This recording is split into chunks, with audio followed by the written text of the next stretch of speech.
Now, what really happens if you want to write a very long statement that have many else's? Like, let's say, for instance, let me do a save as there quickly, and let's call the switch. Save that. I'm gonna change this to switch also.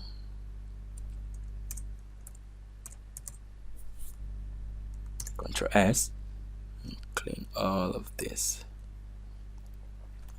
Now, let's say you're testing for something and you want to check if C is equal to 9. You say if C is equal to 1, do this, else if C is equal to 2, do this, else if C is equal to 3, do this, and that would be kind of quite too bulky on your side. So that's a new, easy and simpler method, which is called the switch statement, and we're going to look at that right now.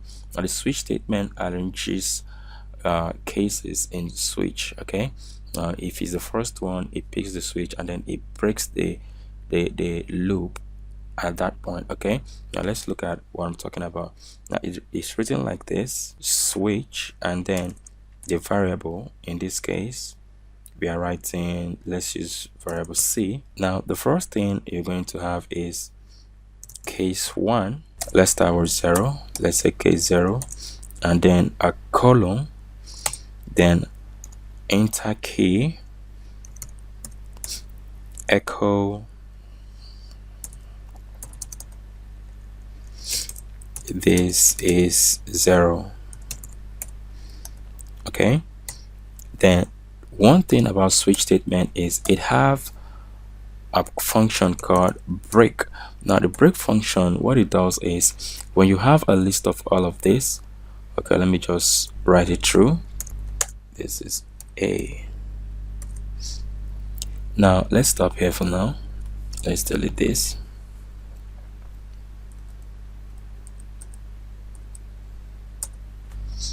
And I'm gonna save that. Now when you check that in your browser, just switch, you discover that nothing is being outputted. Now the reason is because the number assigned to variable C is 9, and here there's no 9. Now when what you need is not in a list of your switch statement, let's add 9 quickly so you see what I'm talking about. 9, let's say 9. Now we'll save this and refresh. You discover that it says this is 9 now because 9 is involved. But when 9 is not involved, or if 9 is not involved, then you write a default. Now what a default is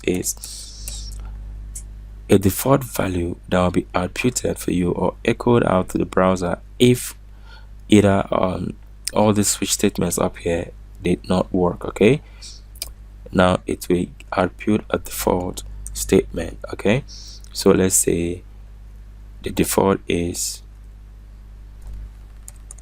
invalid number. Now let's refresh that and you see an invalid number. So there's always a default statement that is being echoed out to the browser if the other statements are not chosen or are not selected. Okay, so this is an example of how switch statements work.